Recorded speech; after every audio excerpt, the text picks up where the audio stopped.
Second year high school kami. Yung una ko siyang nakita. Tapos, actually, nabully ko pa siya noon. Nabully ko pa siya noon. Hindi naman yung totally bully. Ngayon, si Dex, hindi ko siya masyadong pinapansin. Lagi niya akong binabato ng panyo. Hindi ko alam kung naiinis ba siya sa akin kasi nga president ako nun sa class. Nang approach niya kasi nung una sa akin, mataray. Mataray siya sa akin nung una. Binato ko ng panyo. Papapansin siguro, hindi ko alam. Tapos yun, nung time na yun, pagkatapos nun nagsabi siya na gusto nga niya ako, pero hindi ko siya type. Together we walk this road. Lagi siyang mabait kasi sa akin, pinaperam niya ako ng ballpen. Lahat ng kailangan ko, bigla, hindi ko nga alam na sa kanya pala yun. Bigla na lang sabihin, galing kay Dex yan. Tapos, noon, lagi siyang absent may time na lagi siyang absent. Parang hinahanap-hanap ko na siya, saan si Dex? Parang ganun, tas yung pala, parang nai-inlove na ako sa kanya. Hanggang sa yun na, napapalapit na ako nang nakapalapit sa kanya. Niligawan ko, and then, thank God, sinagot naman. Maganda ka na hanggang susi. Ikaw muna yung mas maganda ngayon. Ngayon lang. Payag na kami. I promise to love you unconditionally, to be your confidant and biggest supporter. I vow to be with you through ups and downs, to listen and understand without any judgment. On this day, it's our special day, in the presence of our loved ones, I choose you. Charot. Hindi, mahal ko kayong lahat, kaya nandito kayo kasi kayong importanteng tao sa akin. Yan yung ayuda. Ayuda yan, ha? So, maraming salamat sa pagpayag na maging groomsmen ko ngayong araw. Yun lang. I love you.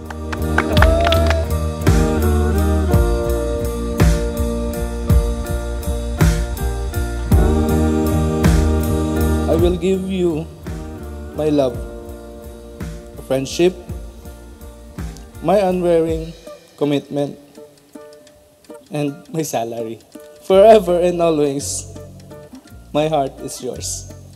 I love you.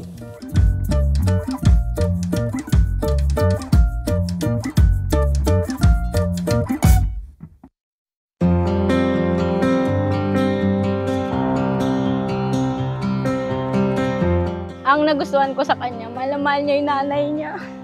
Parang feeling ko, syempre girl, mamahalin niya rin ako ng gano'n sa nanay. It's magic, it's steady, it's new. On a warm summer evening in June. It's magic, it's steady, it's true. I love you. Siguro yung sa school. Lagi kami pag tanghali, sa may puno kasi doon. Lagi kami doon, nagkakwentuhan lang kami. Every time na makikita ko siya, bumabalik yung high school memories namin. Kasi doon lagi kami tumatambay, nung third year kami. Doon kami lagi tumatambay, every lunch break, doon kami nagkikita, nag-uusap. Kami sa school na yun, ayan yung duhat. Memorable talaga yung puno ng duhat na yun.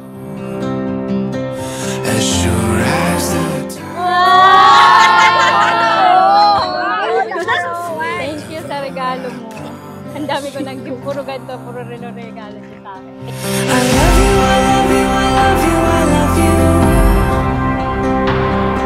I love you, I love you, I love you, I love you.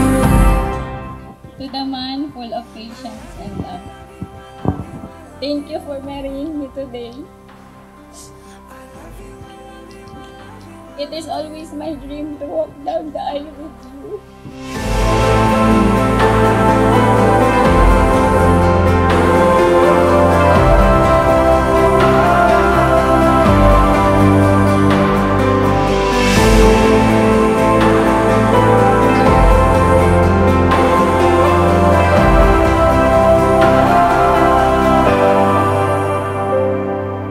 Darating man yung time na lahat ay hindi sigurado, I remember that our love is sure and is enough for me to win battles with you.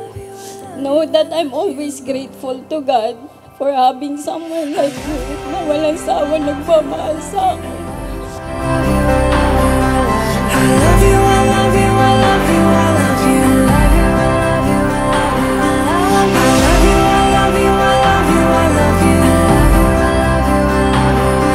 I love you, I love you, I love you, I love you.